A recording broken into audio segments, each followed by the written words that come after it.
Welcome to the radio show where the talk is always hot and the drinks are always cold. This is the Todd Newton Show with Maria Todd. Hey, when I was over in, and I know I've been talking about my trip to Ireland and Scotland. By the way, those episodes of The Tattooed Traveler are up on if you don't get us on Roku, you can watch it on the YouTube channel at The Tattooed Traveler. When I was in, was it Dublin or Scotland, that the Guinness, it's got to be Dublin. Yeah, it's Dublin, Ireland. I get all the whiskey ones and the beer ones, but I went to the Guinness Storehouse, which is a really cool tour. And I've never been a big fan of Guinness beer. I always thought it would be a little too heavy for me, but I really like it. Do you like Guinness? I don't like drinking it because when I get done, I feel like my tongue has a fur coat on. Yeah.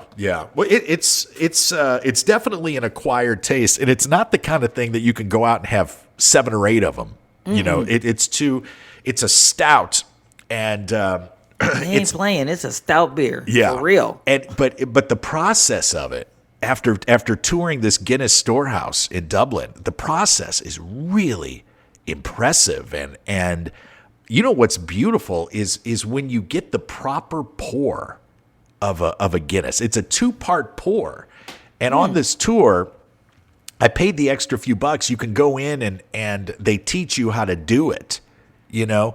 And I don't know if I would ever feel good about getting a Guinness in the United States again, because a lot of these bartenders that we run into are just kind of like, here, whatever. You know. It's not a ceremony. They're just going to slosh in a glass and give it to you. And it has to be a ceremony because the first part of the pour, you have to pour it at a 45-degree angle, slightly chilled in a room temperature glass, let it sit for 90 seconds, and then you do the second part of the pour. And what bartender in the U.S. does that? You know, it's like a 2-part pour in this country.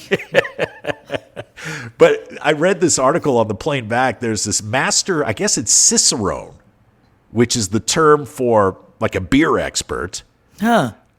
He claims that much of the bloating that people complain about when it comes from, when they talk about drinking beer, comes from the way it's poured. Really? Yeah, everybody thinks that if you tilt the glass a little bit, pour it slowly, and you get that very little head on the top. Right. That's perfect. But if you don't have a little head on the top, that means that the CO2 in the beer doesn't have any place to escape to. You know, like all the gas is going right into your stomach. Oh. Yeah. So you want a little bit of a head there, you know? Huh. To kind of filter the gas out. But just to show you how much more classy they are in Europe, they didn't use the word gas once when they were teaching us how to pour. And here I am over here. You don't want to get the gas. I'd like to be a master Cicerone, but you got to pass it's a 2-day exam thing with an oral and written and tasting components, all that You're stuff. You're really serious about this. I'm not. I just want and I haven't. You just want to keep drinking. And it's one of those things. It's like, I sent you that picture of me in the kilt when I was over there. It's like when I put that kilt on when I was over in Scotland, I was like, I get it. I understand why men wear kilts, because they are comfortable and freeing, and you can wrap your little fanny pack thing around it. But you see a lot of Americans buying kilts when they're in Scotland. Then you get it home, and it's like, what am I going to do with this? For Brad Pitt, you're going to wear it that one time. Same thing with Guinness. It tastes really good when you're in Dublin. You get home and it's like, hey man, I think I'll just have a Corona. It's a little hot out here. These two are just getting started. Hang tight for more of the Todd Newton Show with Maria Todd.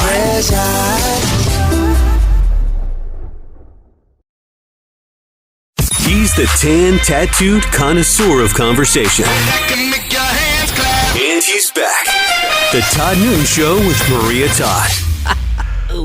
Here's some good news. I guess if you're living by the coast, shark attacks were down last year. It took them a while to get this information out, but remember in 2022, there were a lot of shark attacks. Remember we were They talking were hungry, about that? man. They were coming really close to the shore. Yeah.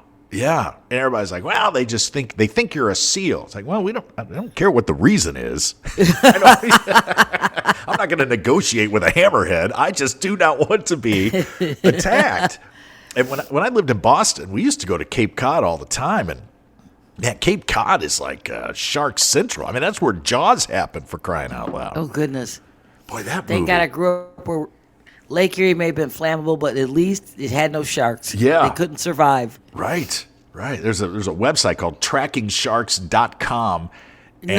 And there were 83 shark attacks in 2023. There were 91 in 2022. And though the number of shark attacks is down, the number of fatal shark attacks is up.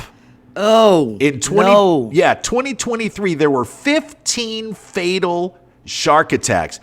Wow. Listen, I will tell you this.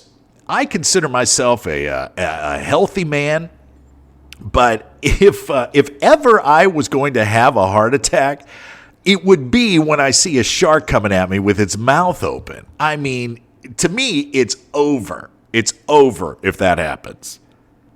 Well, think about it. You're in their habitat in the water. Right. They can outswim you. They weigh more than you. Yeah, I'd be scared too. Well, and to add to your points, they are fearless.